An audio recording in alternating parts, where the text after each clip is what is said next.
Ya. Bismillah.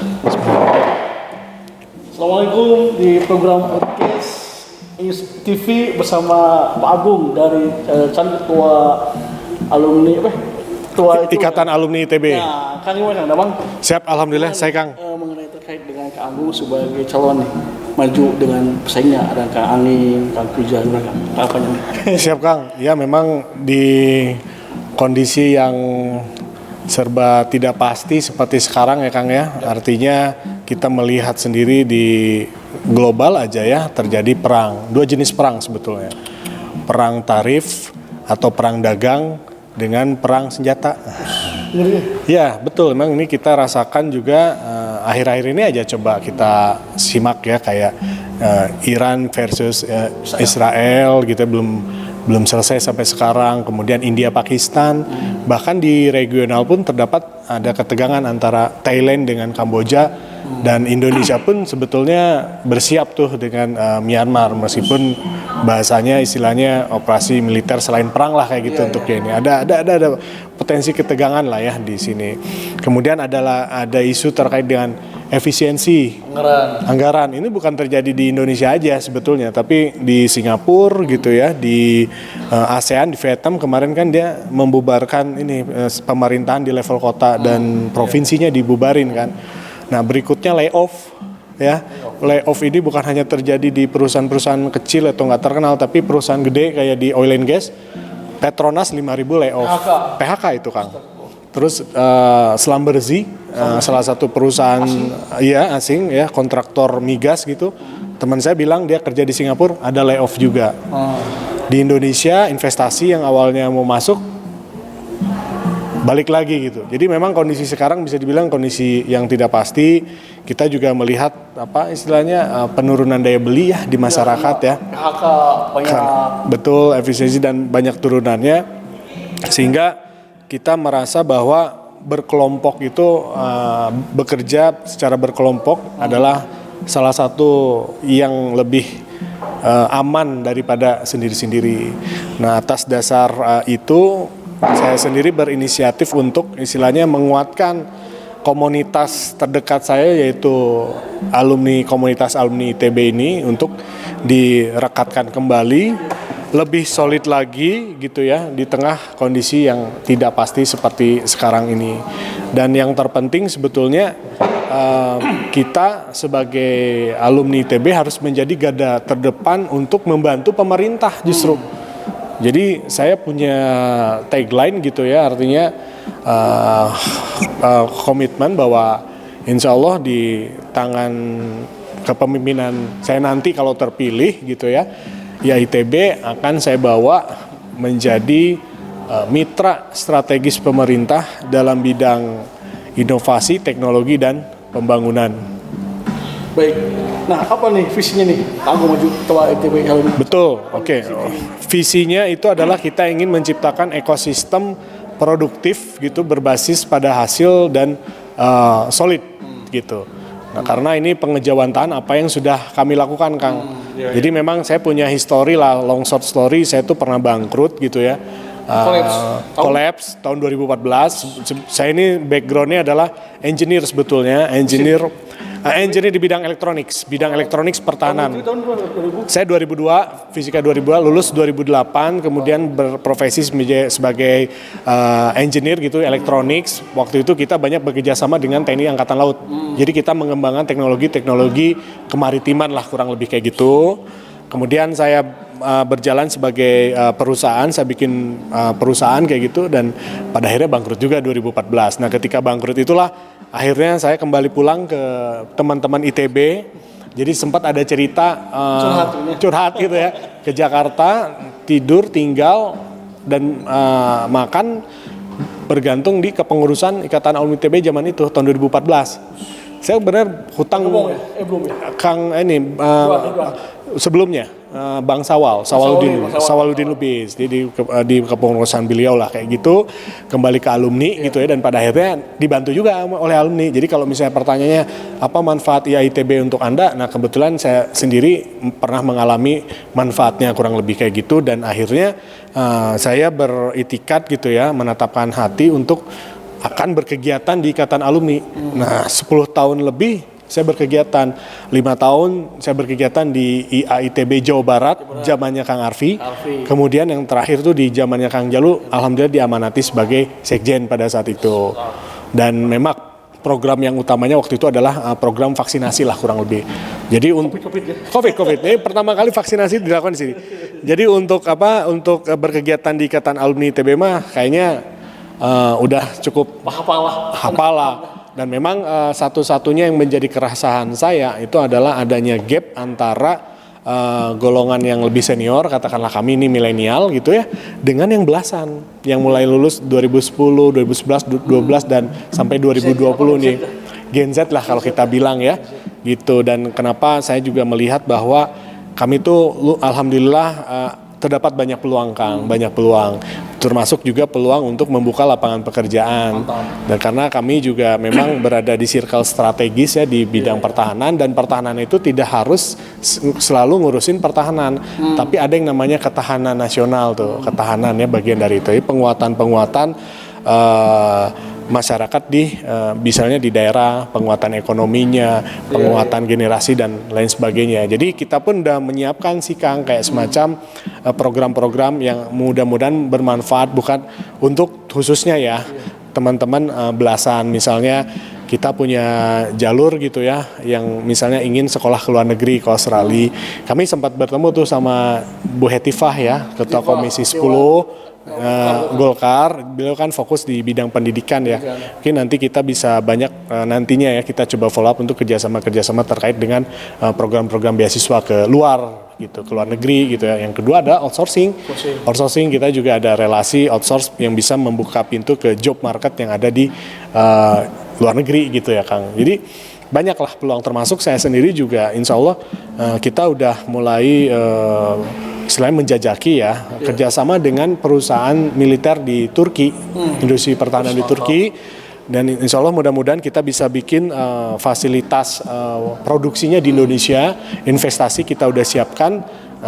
Sisanya apa? Kita butuh dukungan tenaga kerja, terutama yang kedua butuh juga kerjasama dengan kampus ITB dan dengan institusi penelitian lainnya seperti BRIN untuk menguatkan eksistensi kita sebagai perusahaan swasta yang bergerak di bidang industri pertahanan.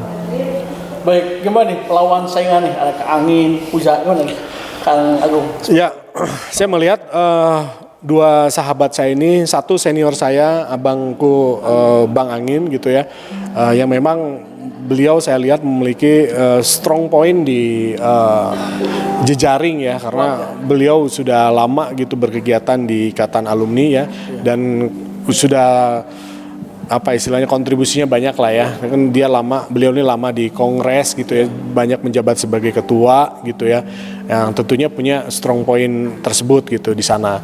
Yang kedua saya ngelihat adik saya nih, Mas Puja kan 2006 ya, saya 2002.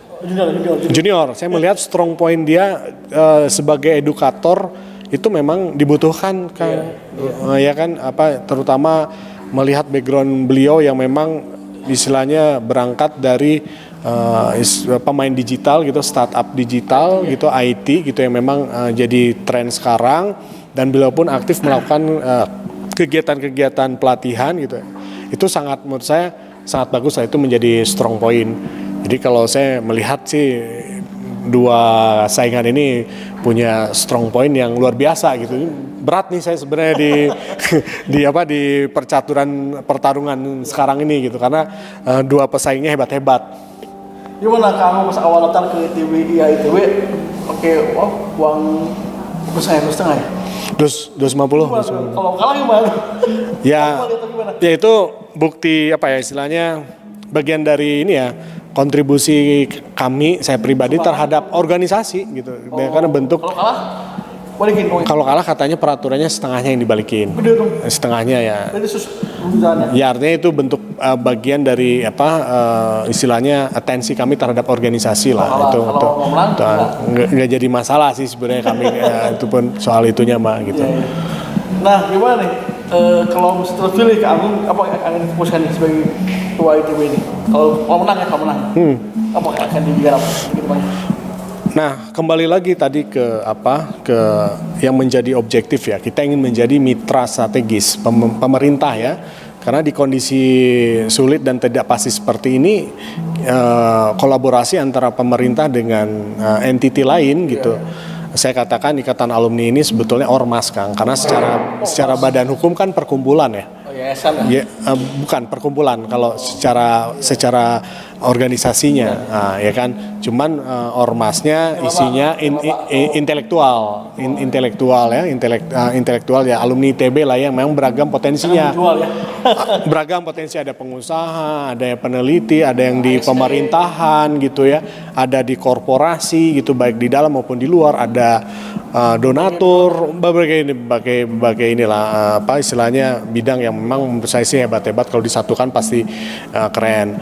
Nah tadi kan balik lagi kita ingin menjadi mitra ya, mitra strategis. Kalau mitra aja mungkin bisa, mitra strategis artinya itu menjadi PR bersama dalam hal pembenahan satu ya organisasinya, tata kelolanya, kemudian juga teman-temannya atau SDM yang nanti akan kita siapkan lah untuk keberjalanannya.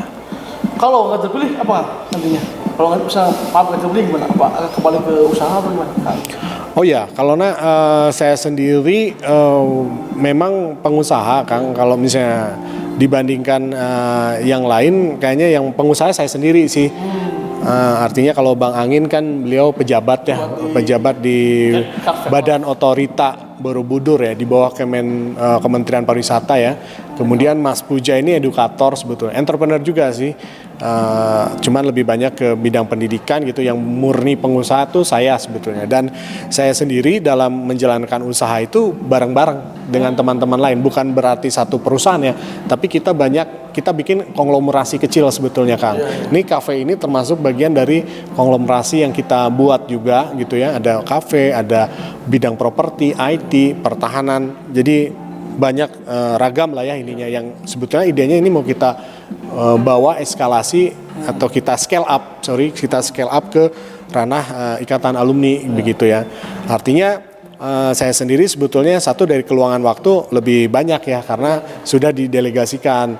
Karena mungkin dari sisi saya sebagai pengusaha, fokus saya sih lebih kepada negosiasi aja sih, yang mengurusi hal yang sifatnya strategis.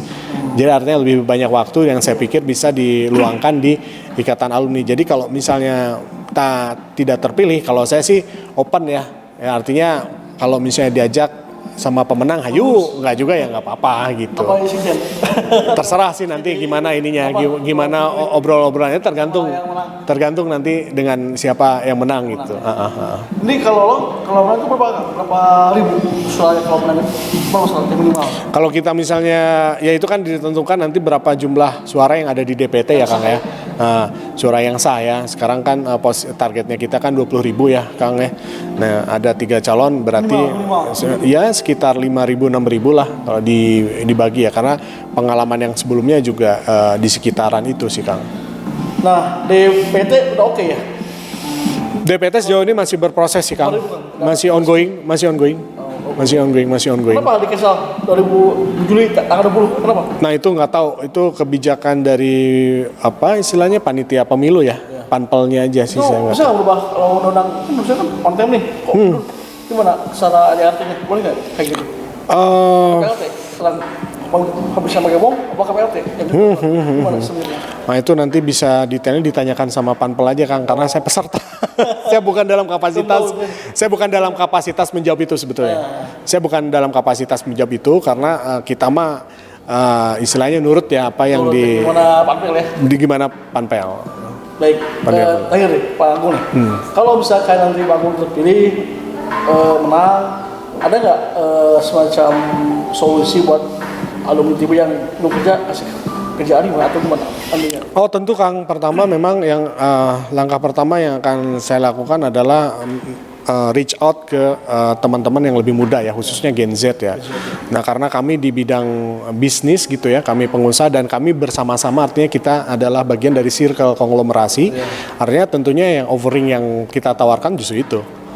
Udah pastilah, udah otomatis. Yang kedua, karena kita juga punya apa istilahnya melting pot atau tempat-tempat berkumpul kan, Gen Z tuh senangnya katanya ngumpul gitu ya, Ngumpul-ngumpul ya. chills gitu, kerja di kafe apa segala macam. Dan alhamdulillah circle kami sendiri kita punya di Bandung ini Hala ya, kita punya kafe Hala.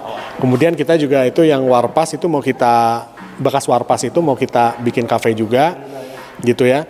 Kemudian yang di Jakarta yang lagi sekarang kita punya ada di Triumph Motorcycle, itu bagian dari konglomerasi circle kita juga. Ada yang punya bisnis itu, di atasnya ada kafe bisa dipakai. Ada Barito Mansion juga, di sana juga ada kafe juga. Jadi ada beberapa tempat ngumpul ya yang nanti akan, intinya kita akan menyiapkan dulu tempatnya sih sebetulnya, tempat buat mereka lah ya.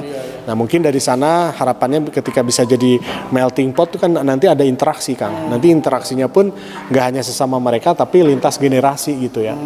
Jadi enak kita ya, selain kita bikin program itu ya kita kan perlu nge-reach out dulu, berkomunikasi dulu, berinteraksi dulu sampai akhirnya bisa kita bawa gitu ya teman-teman ini ke program-program kita gitu. Baik. Jelas itu yang ini, dan bukan hanya buat kerja aja ya, tapi juga kami menawarkan program istilahnya channel-channel melanjutkan pendidikan ke luar negeri gitu. Nah itu kita lagi rumuskan itu. Jaringan Pak Agung ya. Ya, jaringan-jaringan saya dan tim lah. Betul kita iniin. Karena kita juga Eropa kita punya, Jepang kita punya juga, dan Australia. Kalau Asia Tenggara mah udah pasti ya. Hatam lah. Ya. Dari kuat. Iya, Baik, alhamdulillah. lanjut Kang. Gimana ke sini? Ke sister nih. Sebagai calon ketua tim Kang gimana? Silakan. Apanya atau gimana coblos? Oh gitu. Kalau saya sih biasanya begini sih Kang. Oke. Closing statement saya adalah ya di kondisi yang serba tidak pasti seperti sekarang, apa yang harus kita lakukan adalah akan lebih aman jika kita bergerak secara berkelompok. Nah, karena terbukti seperti zaman Covid ketika kita berkelompok solid itu lebih banyak manfaatnya. Kita bisa katakanlah menolong teman-teman kita yang lagi kesulitan, mendistribusikan obat, itu lebih mudah lah untuk melakukan kegiatan. Termasuk di kondisi yang sekarang, artinya ketika kita kompak, solid, nah, akan lebih berdampak lah. Nah, itu mungkin closing statement saya. Coblos. Nggak usah. Santai aja. Santai aja kalau saya. Demikian podcast dengan Kak Agung. Siap, Sampai turun. Terus ya. 01. Iya. Assalamualaikum, like dan subscribe. Siap. Atur nuhun Kang, atur nuhun. Assalamualaikum.